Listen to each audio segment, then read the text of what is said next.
bringing sports, entertainment, and technology podcasts together. This is SPNT.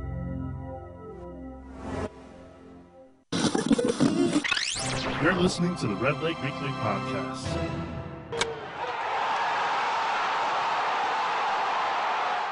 Audio bandwidth for the Redleg Weekly Podcast is provided by Stitcher.com. Download the Stitcher Smart Radio app today at Stitcher.com/SPNT.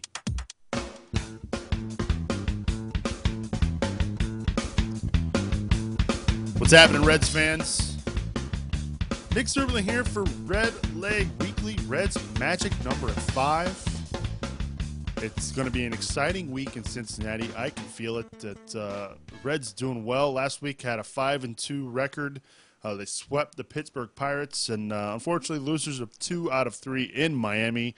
It was their first trip to the new ballpark down there. In fact, it was the first time the Reds had faced the Marlins since opening day weekend back a long time ago as we kicked off the 2012 season. Glad you could join us here for episode 26 of the podcast alongside my co-host, David Brem. I am Nick Serberling. Dave, what's happening, man? How you been? Pretty good. Can't be too mad. Reds match numbers 5, like you said, and heading to Wrigley for 3. The Reds record going into the week, they're headed to Chi-Town to play the Cubs. The Cubs not in last place in the National League Central. They are 58-88. The Reds 88-59, just I think a game and a half back of the Nationals for the best record in the National League. Of course, the Nationals just got swept by the Atlanta Braves in a 3-game series down in Atlanta. So lots to play for here in the next couple weeks. The Reds really have a strong chance here to have home field advantage throughout the playoffs if they can manage to squeak by those Nationals. Of course, those Nationals without Steven Strasburg, another key for the Reds as well. Let's look back at the week that was, Dave. The Reds 5-2 on the week. Off the air, we were both kind of surprised. We thought that they had a worse week when you consider how poorly they played down in Miami. But you kind of forget that the sweep over Pittsburgh. It's almost like with where Pittsburgh is now, that series was it was meaningless to the Reds, but the Pirates had everything to play for. Yeah, and like you said, we were looking back at the schedule like, wait a minute, I guess if you do put those two series together, that's a 5-2 week, which you'll take. So it was a big series versus the Pirates. Obviously, it didn't mean much to us except for lowering that magic number. But like you said, it kind of put the Pirates almost out of contention. So we did obviously struggle against the Marlins, but when you combine the two series, it was a pretty good week baseball-wise. It was a good week for the Reds. I mean, well, I shouldn't say it was a great week. It was an okay week. We got news that Aroldis Chapman with some shoulder issues. Not really sure what his status is or where he stands as far as strength in his arm goes. He's had a great year, but it seems like his velocity was way down, and it was far enough down that the Reds were concerned and decided to shut him down. But the good news is here with the September call-ups, you've got a lot of guys who can step up and fill in. Guys like Tony Cingrani, J.J. Hoover has pitched fantastic. We had a chance earlier in the year to see him pitch for the Reds, and just got caught up on the numbers game, and he's back with the big league club here in September, and he has a strong chance. I almost think he's a lock to make the postseason roster. Yeah, I don't see how he can be left off. And then you look at Broxton. This is another one of the reasons they brought him in. He's got closing experience. He's got closer stuff.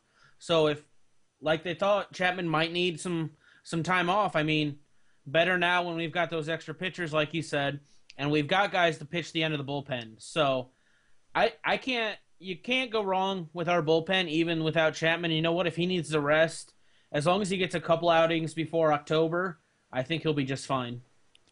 When I was looking at John Fay's blog today, he's predicting that the Reds are going to go with 11 pitchers and 14 position players, which is the same thing they did back in 2010. Do you remember back at the All-Star break, the trade deadline, all of the Reds fans up in arms over the deal that they made for Broxton, because everybody thought, well, we have Chapman. What do we need Broxton for? Well, look what happened. How great was that trade by Walt Jocketty? That is going to come up clutch here down the stretch. Yeah, and we talked to Scott Allen. He said we were going to bring in bullpen help. And we're just like, that's the last thing the Reds need. I knew he was a good pitcher, so I wasn't too angry about the trade. But I didn't. I'll be honest, I didn't understand it. But it looks like a brilliant move, and uh, obviously Jocketty's smarter than us, so, and he realized this might come down to it. So it's gonna be awesome having him. I mean, you can't find me a team that has a better 7, 8, 9 than Marshall, Brox, and Chapman once Chapman's healthy. So LeCure's pitching lights out. Hoover's pitching great. And in the playoffs, that's what you need. You need a solid bullpen to finish out those games for you. John Fay is predicting 10 locks for the pitchers. He's got Cueto, Arroyo, Latos, Bailey. The 6 relief spots will go to Chapman, Broxton, Marshall, Arredondo, LeCure, and J.J. Hoover. So that means there's one spot for Mike Leake, Logan Ondrusek, Alfredo Simon, and Tony Cingrani. I mean, that's going to be a tough battle down the stretch. You like Leake because he's versatile. He can pinch run. He can pinch hit if you need to. But what are the chances of that happening? A guy like Ondrusek had a fantastic start to the season. The first 2 months he was lights out, but hit a rough patch there for a long time. Simon has pitched okay in mop-up duty when he's been called upon. This could be a really big battle for this last pitching spot. For sure, and if they decide that anything isn't a big deal with Cingrani, I think he's got the lead in that right now.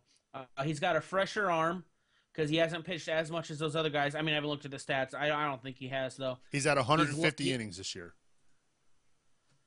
Yeah, I mean, he's almost at his limit. Yeah, so that's the thing. That's what's going to come down to with him, because if they think he has the innings left in his arm, he's a lefty, he's been pitching great, and he's got a little bit of stamina to him. So, I mean, right there, he's a better option than Simon, because Simon's big draw is he can go a couple, 3 innings. And Ondrusek can go a couple, but he's looked he's looking better now, but he had those down spots. So I think it's going to come down to Cingrani and whether or not they think he's got the innings left. The 13 position player locks, we've got Votto, Phillips, Cozart, Roland, Bruce, Heisey, Ludwig, Stubbs, Hannigan, Navarro, Frazier, Xavier Paul, and Wilson Valdez. So that leaves guys like Miguel Cairo, Didi Gregorius, Mesoraco. They're in the mix for potentially that last spot. You like what Mesoraco can do behind the plate, but you also know that Miguel Cairo can play just about anywhere on the field. When it comes to that, I'd go Mezzo just for the pure fact that then you could pitch hit Navarro. Navarro's hitting very well, and he'd be a nice guy to be able to have off the bench. Whereas right now, you really can't pitch hit Navarro in case something happens to Hannigan. So he's not going to get a lot of playing time if he's on the roster, but when you're that far down on the roster in the playoffs, you're not going to get a lot of playing time anyways. And I like what he brings to the team more than I like what Cairo brings to the team. It's going to be a fun couple of weeks here. We don't want to count our chickens just yet, but the Reds' magic number is 5, which is amazing to think about that when you consider where this team started earlier in the year. They did not get off to a great start. Now here they are. They've got an 11-game lead with just about 2 weeks left in the season. I mean, I don't know if I've ever seen a Reds a team performance this dominant. No, and people are going to be like, oh, your division's not the strongest. But last time I checked, we've still got a team in that has the second wild card right now. Pittsburgh was in it until a couple weeks ago. Milwaukee's coming up strong. I think Milwaukee's scaring a lot of teams right now that if they get in the playoffs, they got hot. It could be one of those they squeaked in the playoffs and then got hot. So our division's not as bad as it looks. I mean, we obviously have the bottom in Houston and Chicago, but an 11-game lead in a division is crazy, and I don't think anybody could have guessed that. No, I'm stunned. And the fact that they are fighting for the best record in baseball. I mean, that's, when the Reds won the division a couple years ago, I think they went in with, I think they were the 3rd seed. And to be honest, I don't remember. But still, 88 and 59 they on were the third. air. And just when you think about they've used the same starters all season except for, one start on a doubleheader, on a day-night doubleheader where they needed to keep Latos on the same day. It's just remarkable to think about what they're doing. Over the last 3 starts, though, I'm a little concerned about Johnny Cueto. And we kind of talked about this last week. Do you think maybe they need to consider maybe skipping him a start?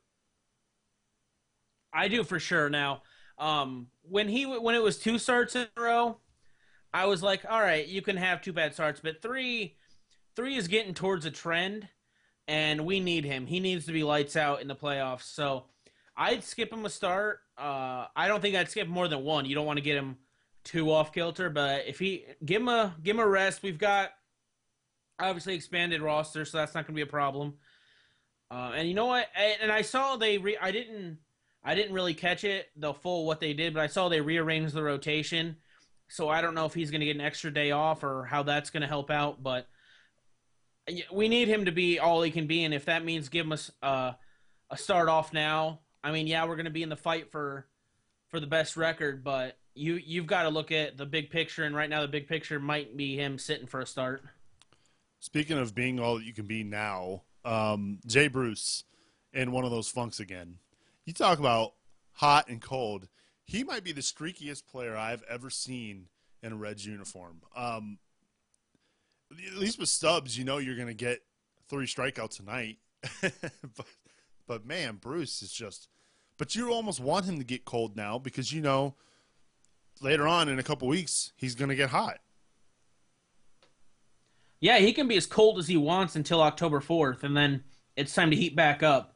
So here's the thing. Right now, I was watching the game, and it reminded me a little of a better fielding Adam Dunn. I mean, Dunn had those streaks, not this bad, but I don't think his hots were this hot either, to be honest, as hot as Bruce can go. So, yeah, Bruce is hitting .074 in the last week in 27 at-bats. That's just obviously not going to get the job done. 2 hits. 2 hits and 27 at-bats. So, we've talked about this. This is Bruce. We've seen enough of Bruce. This is him. He's hot and cold. His hots are amazing. His colds are shocking almost every time how cold he gets. Because you're like, all right, he's going to slow down, but he's not going to drop down to .074. So, this is what you get from Bruce, and you got to take the good with the bad with him, and right now we're in one of the bads, and luckily it's not really hurting us. It's not hurting us, no, but you're right. That's a good analogy. He's a better fielding Adam Dunn. His cold stretches are just brutal. He just looks confused out there, and yeah, we've beat a dead horse all summer, Dave. I mean, it's what we're gonna get out of Jay Bruce, and we just need to come to grips with that as a fan base. But you're right. Come October 4th, let's hope he gets hot, and that's really all that matters. Speaking of October 4th, I'm pretty excited. This is the first time this has ever happened to me. The Reds obviously do their lottery for non-season ticket holders who want to purchase playoff tickets. I won this year. I finally get a chance to buy playoff tickets. I'm excited.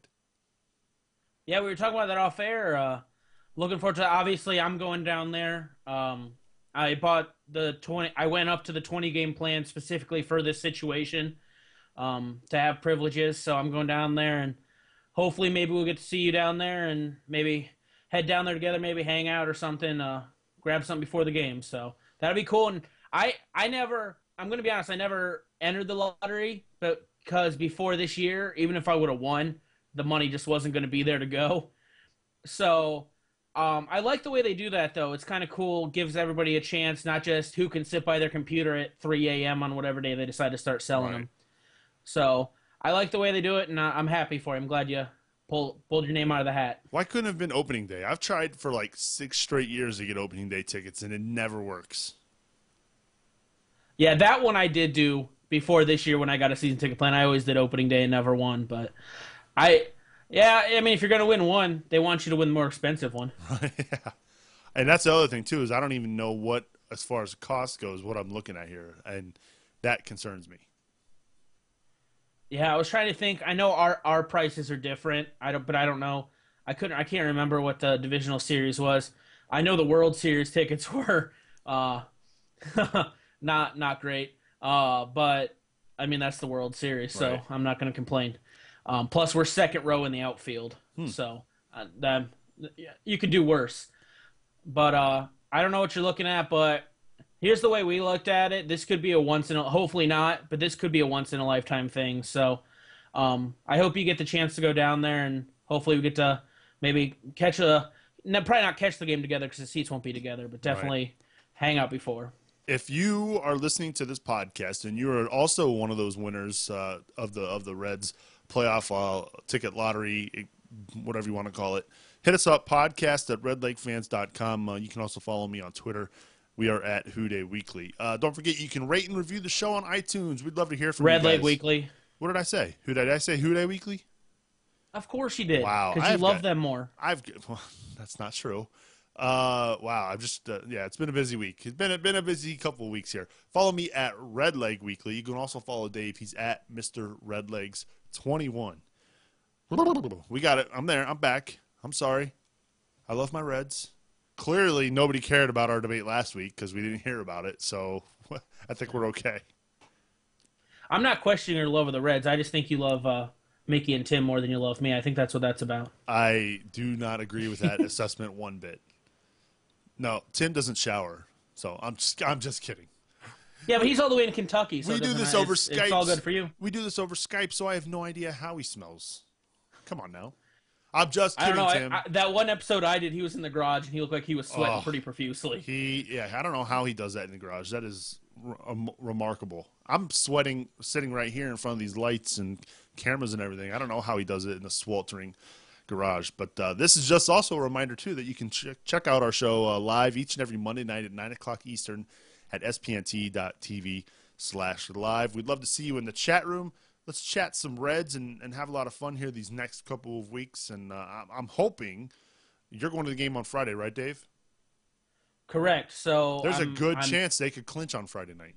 It's realistic, and I didn't think it was going to be, but with the Cardinals losing and the Reds picking up those games against the Pirates, it's looking like a decent chance, and that'd be so awesome because it just happened to be a game on the plan. It's not like I had to buy tickets in anticipation, so I'd be ecstatic if that ended up being the case. So the magic number's 5.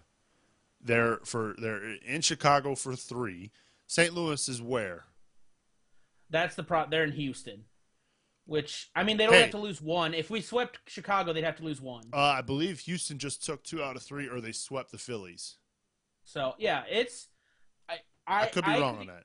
I could see the Cardinals losing 2 and us going 2-1, which would make us go into there. Because I'd rather go in there with a magic number of 1. I don't want to go in there with a magic number of 2 and have to have the Cards lose and the Reds win. I'd rather us just hold our own destiny and have to win that game. But this is a first place problem right here. We're like, can you please clinch on this specific day that I would like you to?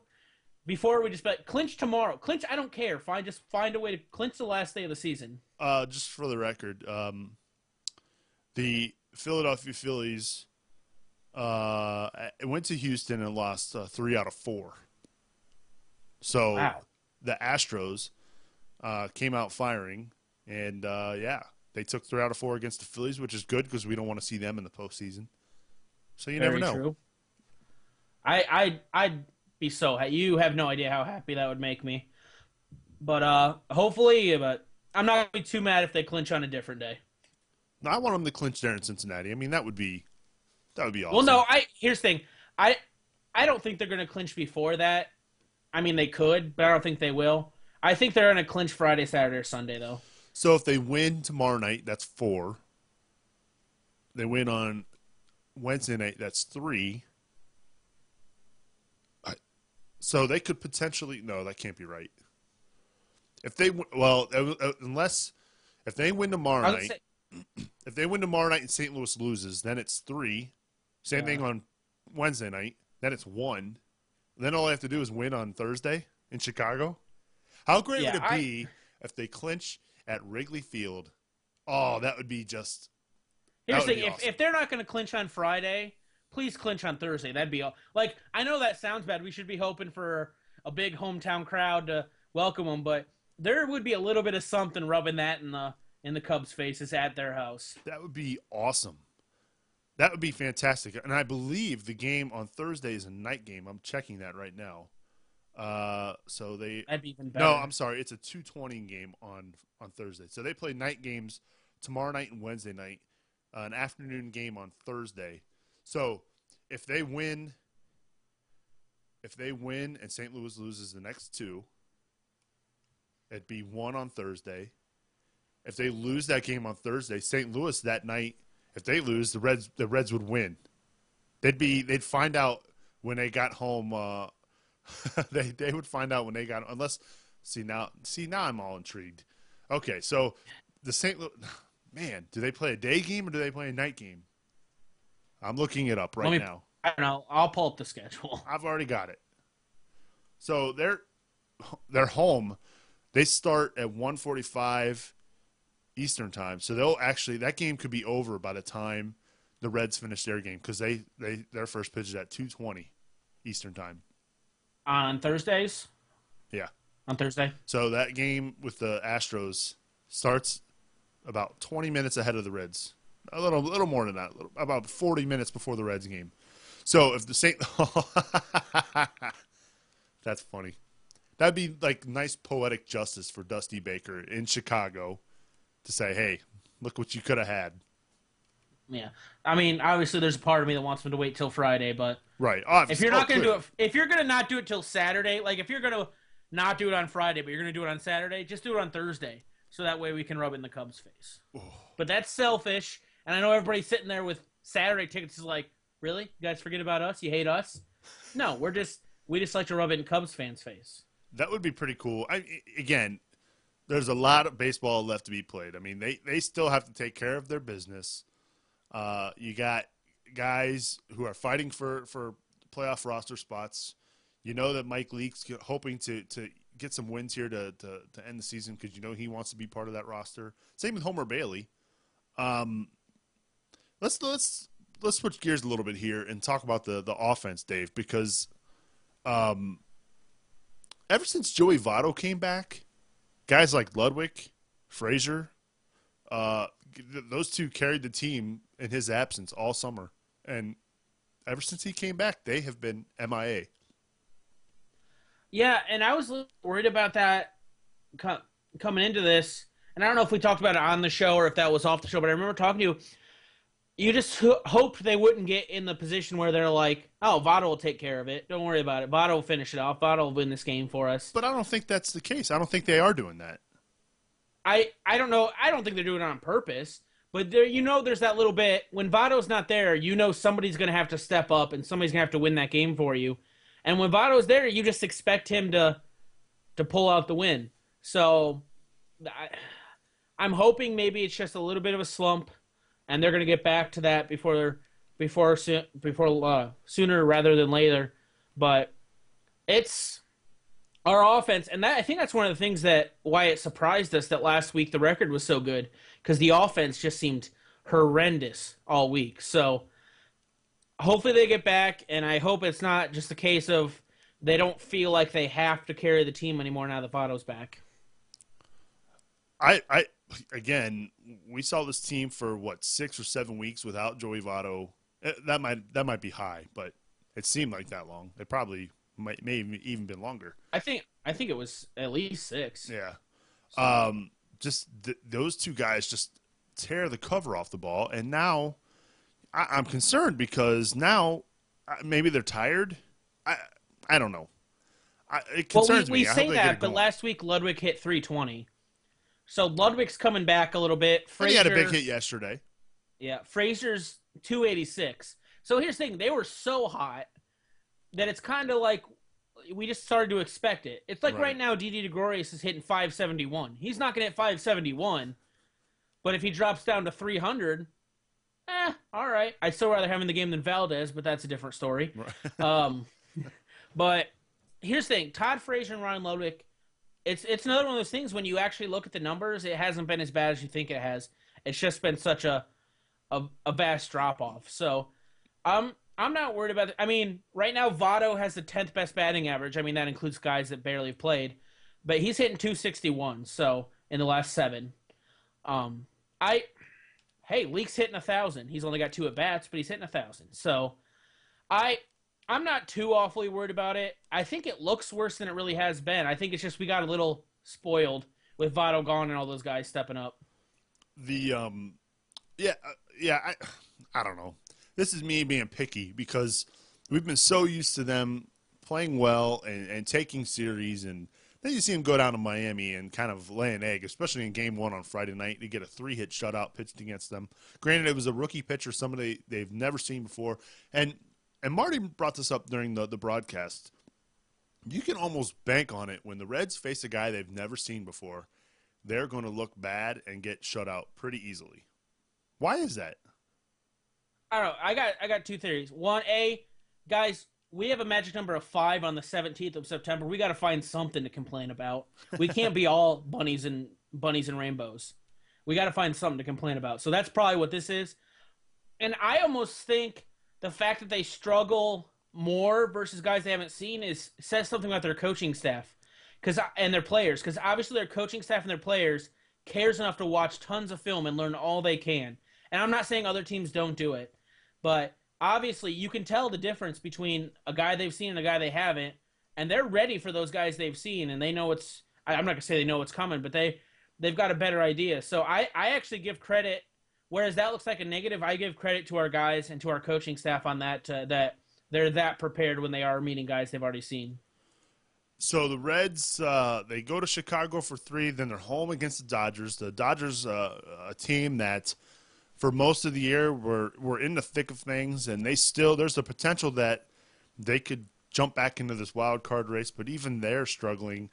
They're 7.5 back of San Francisco right now, and things aren't looking great. But they still have a chance at the wild card. I believe they're second in the wild card standings, and it's a team that, when they come to town, they're in need of wins. So you're hoping that maybe if they do clinch on Friday night, that the Reds don't take the foot off the pedal, because you need that home field advantage. I would much rather the Reds play 4 games at home against a team like the Nationals in the second round than have to go there. You know what I'm saying? I would much rather them be here. They play much better at Great American Ballpark.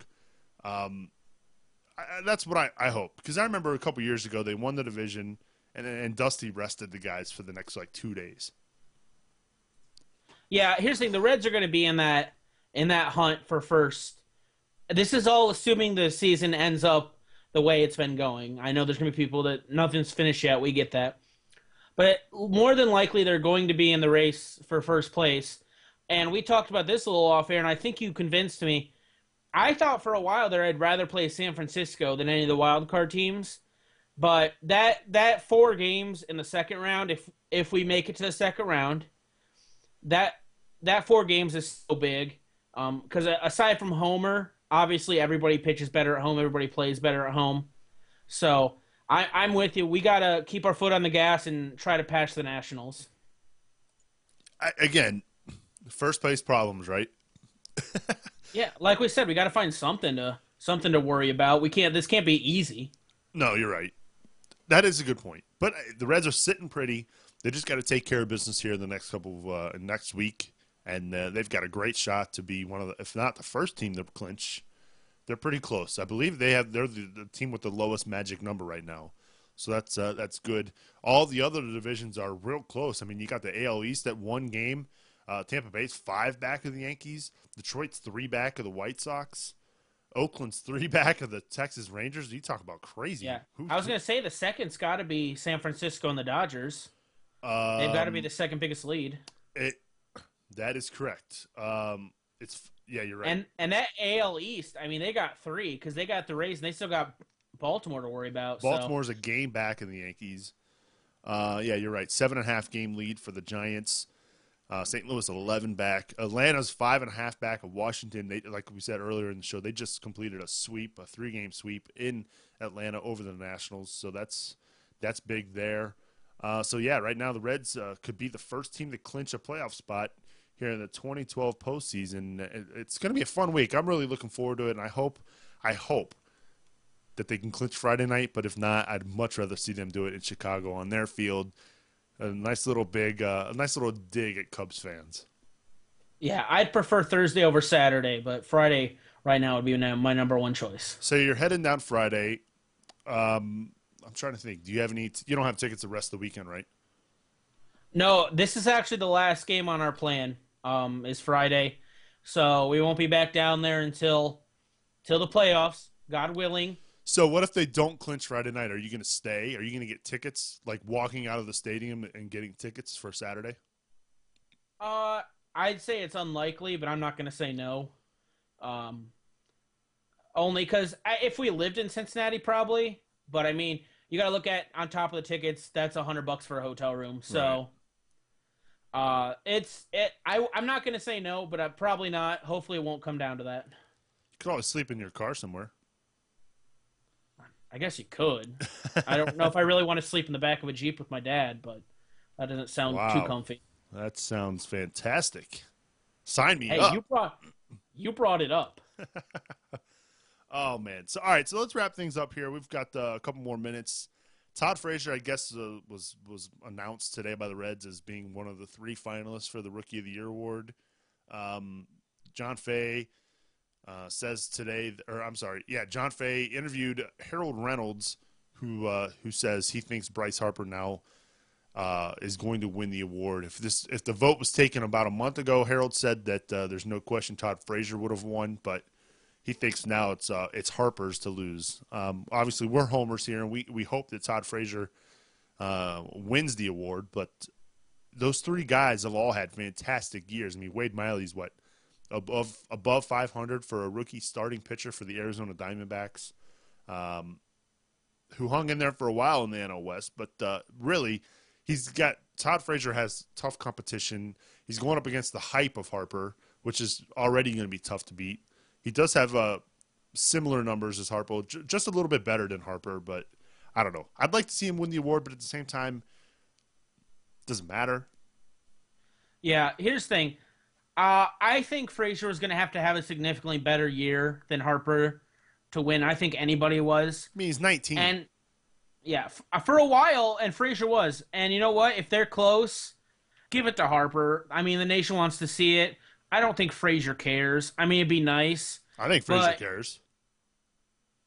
He may not say he cares, but I think he does. He probably cares a little, but I bet he'd rather have that ring. He's got a better chance at that ring than Harper does this year. You think? So, without Strasburg? Yeah, I do. They still have the best record in baseball. I know, but they got rid of Strasburg because they make bad decisions. So, here's the thing. I thought he was going to have a significantly better year than Harper to beat him. So, would I like to see it? Obviously. Anytime a Red can get an award, I'd like to see Cueto win the Cy Young. But that's not going to happen anymore either. Nope. So, that's out the window. Yeah, that's gone. So, it'd be cool. It'd be great, obviously. You love to see any guy on your team get an award. We're probably still got the roll age relief or whatever it's called, Man of the Year. So, it'd be great to see, but I'm more worried about that big trophy at the end. I agree with you 100%. I'd much rather them see them win the World Series. By the way, could you tell me the last Red player to win the Rookie of the Year award? I'll give you the year. Okay. 1999. 99? Don't be looking it up over there. I see the webpage reflection in your face. I truthfully don't know because I was gonna go earlier than that and say Larkin, so I don't know. I don't even think Larkin won Rookie of the Year. Didn't he? Okay, he was Rookie years before I was born, so get off me a little bit. Well, no, okay, fair enough. Scott Williamson. Oh, you wanted me to guess that? He was the Reds closer in '99. No, I know who he is, but I would never have guessed that he was Rookie of the Year. He won Rookie of the Year in the National League that year. So, yeah. And then we saw what happened after that. Yeah. So maybe it's a curse. Yeah, I don't know. Yeah. We've been over could you tell me who won Rookie of the Year last year? In the National League? Yeah. Wow. My point. How much does it matter?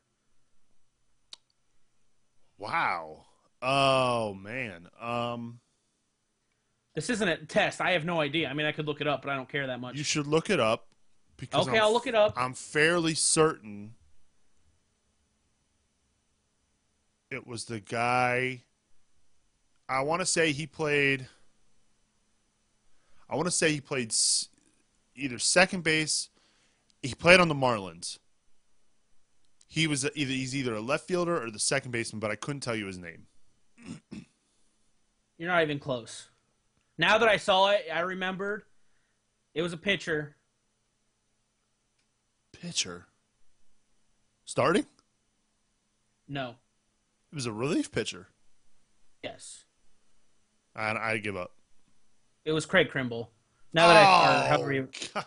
Yeah, see, now that you hear it, it's like, what about 2 years ago? Oh, geez. Give me a second. You just had it up. I know, but I put it down. It's such good quality on-air time. I love our little battles here. I thought some dude from the Marlins won it not too long ago. That's another. Once you hear it, you're going to be a little. I'm going to give you another guess. He does not play for the Marlins. You get one. You get two. I'll give you two guesses in 2010. It's it would have been the guy from Atlanta, Hayward. Nope. Really? Nope. It's another one of those you're going to kick yourself because it's fairly obvious. 2010. I would have said he was earlier, but apparently he was 2010. Wow. I'm out. Posey.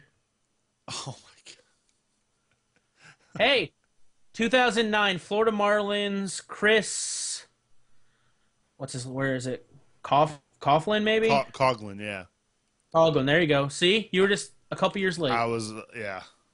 Wow. So, see, that's kind of my point. I mean, great players. Krimble and Poser are great players, and they won until the last few years, and we had no idea. So, it'd be cool, but how much does it really mean? True. That is a good point. One thing I we will remember is Posey was a beast in the World Series. I remember that. So. One thing we will remember that Joey Votto won the MVP. Yeah, I mean, we're going to remember that. And right. he's going to – and here's the thing. He could add another MVP trophy, the World Series MVP, and I think it'd be a little cooler than his year-long MVP, if I'm being honest. I agree with that 100%. I'd much rather see him win the National League or the World Series MVP trophy than the NL MVP. I agree completely. That's still doable. Oh, yeah. So the Reds, a big week, a potential week to clinch a playoff spot. Looking forward to the next three in Chicago and then back home as they take on the Los Angeles Dodgers. Dave, it's been fun. That's going to wrap up episode 26. Have safe travels on Friday. Maybe I'll let you know what I do with my playoff tickets. They go on sale on Wednesday, the 19th, so I'm assuming I'm going to have to buy them that day, otherwise they will be gone. I don't think they're not reserved, so I have to